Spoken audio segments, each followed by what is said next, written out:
The Niners enter Philadelphia as 3-point favorites. This offseason has been filled with a lot of trash talk from both sides. Hassan Riddick, the latest, getting in on it, saying there's no more boo-hoos here. There's no more whining.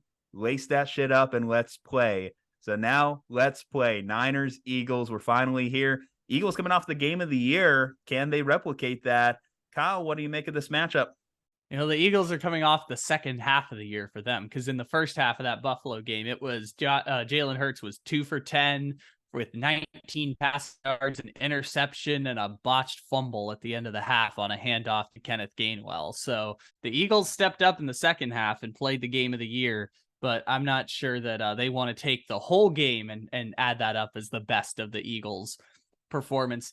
Jason Kelsey made a great point that was basically like, I don't understand how we're the team that's 10-1, despite the fact that like all of the 7 best teams in the league feel like are all 8-3 at this point. Like the Eagles have pulled some wins out of their ass this year, and they're going to be the number 1 seed in the NFC most likely. But I mean, there's a reason the 49ers are favored by 3 points here. The 49ers put up 24 points in the first half against the Seattle Seahawks, which was more than any other NFL team put up in the first 6 games on the Sunday block until like 5 minutes left in the fourth quarter. Like their offense is humming once again, and they have allowed, if I remember correctly, they allowed 3 points in the first half against Seattle. They allowed 7 points in the first half against Tampa. Like this defense has lost a couple pieces, but they are right at the top right now. And the San Francisco 49ers, someone made the point that the San Francisco 49ers might be at their best, the best team in the NFL. And I think we saw that the first 5 weeks of the season, that they were potentially one of the best teams in the NFL right out the gate. And then they had a hiccup when Trent Williams and Deebo Samuel were out. And now it feels like they've picked up where they left off, and getting Trent Williams back completely revitalizes that offense. Yeah, they've definitely made a turnaround ever since their team got healthy, and this is probably the healthiest they've been at any point this season. We saw Aaron Banks get out there for the Thanksgiving Day game, so that helped their offensive line a little bit. Their offensive line, which has been maligned as the 22nd best in football, it's been a bottom third offensive line, but they still managed to get done and work around things. So, but it does help that they're at least getting an offensive guard that I believe went without allowing a sack all of last season. So that's something that's always going to be a plus to your team. And you're going to need all the protection you can, because let's face it, the difference maker in the NFC Championship game came down to pass protection. It came down to Brock Purdy on basically the second play of the game. It became not a game. And that led to a lot of the what ifs. What would have happened in that game? And the Niners finally have a chance to answer that. They finally have a chance to go into this game and rectify what they feel is wrong. I mentioned the trash talk, though. Deebo Samuel, he straight up called James Bradbury trash in an interview in the offseason. Brandon Aiyuk during Super Bowl week was saying how disappointed he was because they were looking on tape and they knew exactly how to exploit this Philadelphia secondary. Again, I mentioned the Hassan Riddick comments. There's been so much back and forth between these players, which for teams that aren't in the same division, this is probably the biggest rivalry that we've seen between non-division opponents. This has been a great conference rivalry, and even just a short time. I don't think there's something that's quite as heated back and forth. Maybe like the Chiefs, Kansas City, but we know that this year that's not happening with Joe Burrow injured. Who do you think is under more pressure, the 49ers wide receiving group that's been talking a lot of trash, or this Philadelphia Eagles secondary, which hasn't been that good this year and has been exploited? Who do you think will have to answer the call more? Yeah, Eagles secondary has not been good this year. Eagles defense, by the way, hasn't really been that good this year. Like they've been above average, and unless you're Patrick Mahomes, you don't get to 10-1 without having an above average defense. So like their defense hasn't been totally trash this year, but it hasn't been very good. Like the Eagles have been carried by their offense for much of this season. And that's going to be a problem going up against the 49ers, because we know the 49ers have so many ways to cut you on the offensive side of the ball. Christian McCaffrey has been absolutely beating up on the best of defenses in the league, and they've been smart enough to continue building an offense in the zone running schemes through Christian McCaffrey.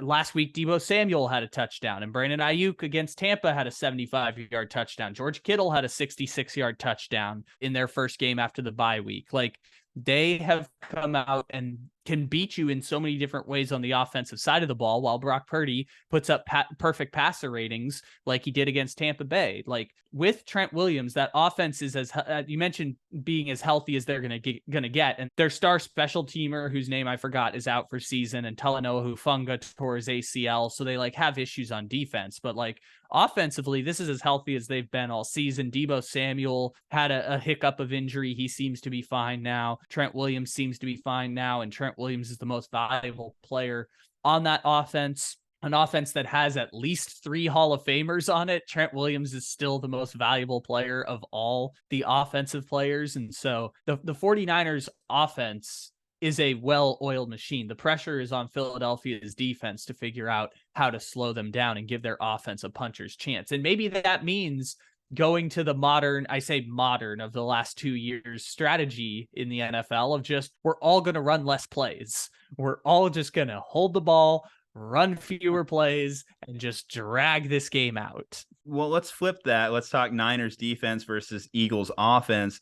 The Eagles offense, the first half against Buffalo was atrocious. It was bad. Like Jalen Hurts just did not look like the same human being that's been putting on amazing performances this entire season. He waited until the second half to do that, and he was nothing short of phenomenal in that second half and leading the comeback charge. DeAndre Swift has been a great addition to this offense. He's run well behind that Eagles offensive line. We know how tough it is to guard A.J. Brown. I still remember a couple of years ago, A.J. Brown on a Thursday night game when he was still a tight end, just absolutely dogging the Niners secondary. I believe he's every bit as capable of exploiting the Niners DBs as he was a couple of years back. Now, the difference maker has been Chase Young since the trade deadline. This guy has been a problem, and I know he didn't record a single statistic, I want to say this last game, but you felt that his impact was there because he's freeing up other guys on that defensive line to cause issues. There's this great highlight of Randy Gregory just absolutely blowing up Jason Peters. Nick Bosa has been an animal since the bye week. The linebackers have been playing better with the pressure that the defensive line is putting. And of course, the secondary has benefited. Ambry Thomas has come up with a couple big interceptions in recent weeks. Ambry Thomas is just benefiting because he has to be in coverage less. You mentioned Talanoa Hufanga, and I'm never going to downplay losing an all-pro in the secondary. That is a big deal. But I think the rookie, is a solid player to have out there. If for nothing else, I think he's better in coverage than Talanoa Hufanga is. Hufanga, where he makes his claim to fame, is he's a big play superstar. Unfortunately, you do lose a little bit of that big play element, but I think Brown can fill it fine in that secondary to at least give them the effort that they need, as long as the front is doing damage and causing havoc. And Chase Young, going back to him, this will be the third time he's playing the Eagles and Jalen Hurts. He played them twice when he was still part of Washington. And both times in those games, Jalen Hurts at least looked a little uncomfortable. Washington, surprisingly, was a scrappy team that gave a lot of issues to the Eagles. So I think him being in there will mean that the Niners defense, I think, will be able to handle the Eagles offense a little better than most teams can. It's just going to be, can they do it for all 4 quarters? So there's a couple things at play here in that matchup. One, yeah, it's ridiculous that Chase Young is a 49er. It's so stupid that they're going to go from all-pro or Rick Armstead or Pro Bowler for years with him, and then as soon as he starts to regress, we're just going to slide in Chase Young and fix all of our problems. And Javon Hargrave, too, also being on that defensive line. I shouldn't forget him. Revenge game for him. He was literally an Eagle last year. Dude, their second lineup on of pass rushers is better than like all but 10 of the pass rushing units in the NFL at this point. It's so stupid how good their pass rush is. It's Chase Young, Randy Gregory, Cleveland Ferrell, who recorded a sack in the Jacksonville game. Like, they've had so many good edge rushers. They got Randy Gregory essentially for free. Here, have him, because there was a change of a 6th and a 7th, and the 7th still might be good. Yeah, the Chase Young thing was basically for free because they got 2 third-round picks from Washington a couple years ago because Washington hired Marty Maringway as their general manager. Like, they basically got Chase Young for free. Like, it's so crazy how good this defense is. But the thing that the Eagles do have going for them is that they are the best rushing attack in the NFL. And you saw this against Kansas City, is that they will wear you out running the football over and over and over again, and then take strategic passes down the field. It's not going to be a pass-heavy offense, I would suspect, against the 49ers because of how good the 49ers have been with pass rush and pass coverage this year. But they will wear that defense out if the 49ers don't get quick stops when they're running the football and doing those design quarterback runs with Jalen Hurts. I remember the highlight of Javon Kinlaw just absolutely getting pushed around by the Eagles offensive line in the NFC Championship game. I think when you infuse a guy like Javon Hargraves into the lineup, you bring him in with the idea he's not going to get pushed around. Eric Armstead isn't going to get pushed around. Chase Young, these guys are going to get pushed around. They have a beefier defensive line than I think they did last year when Philadelphia was able to run on them. Again, it's so hard to even look at that NFC Championship game and know what it was and what it wasn't, because when you have a team that literally can't throw a forward pass, how do I evaluate the team? The defense is out there for 90% of the time. Of course, they're going to get tired. So it's hard to say, was the defense really exploited by the Eagles offense? I mean, the Eagles say, oh, well, we put up like almost 30 points. I forget the final score of that game. Honestly, I tuned it out for the most part. But the Eagles will say, oh, we put up all these points. Well, yeah, the defense was out there 90% of the time because the Niners literally couldn't drive.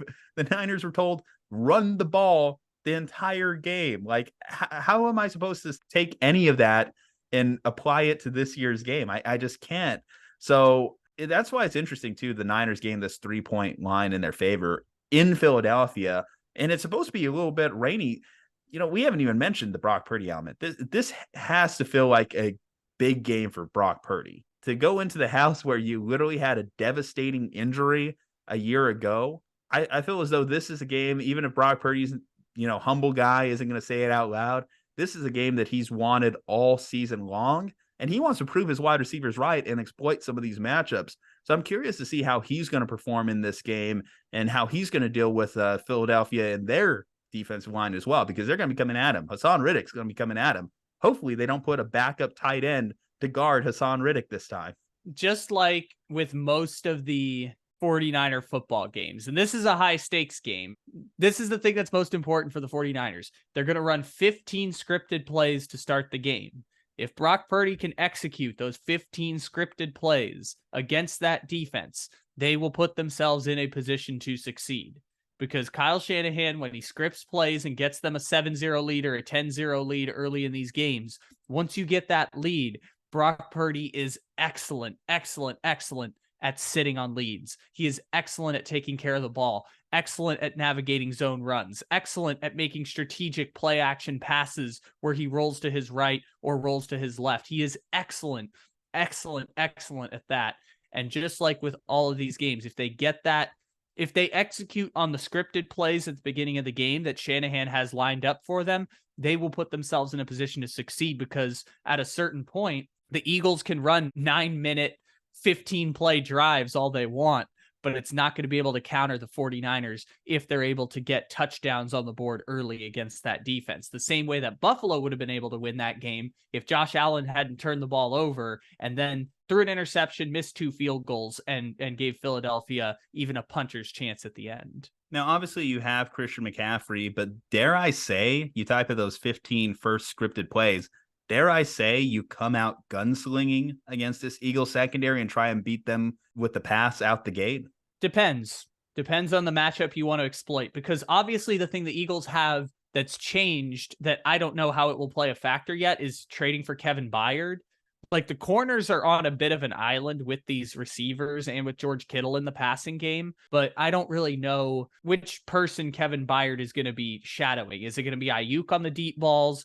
How do they incorporate Deebo Samuel? Are they going to allow Deebo Samuel to run down the field, or is it going to be a lot of like screen plays and Deebo getting running to the backfield like they've done? By the way, there's a great stat that like Deebo Samuel has like 12 touchdowns from the backfield as a wide receiver, and the next closest player active is like 2 right now. So they're doing creative stuff with Deebo Samuel as well. I kind of like getting McCaffrey involved in the passing game right now. Like, I kind of think that might be the best way forward to start the game against Philadelphia, is to get McCaffrey involved in the passing game, line him up as a receiver, call some design screens for him, let your big lineman and George Kittle block for him in open space. I think that might be the best game plan going forward to kick the game off for them if they're going to go down and score a touchdown on the first drive of the game. And if they're going to walk away from the first 2 drives of the game with 10 points, because that's the key thing with the scripted plays.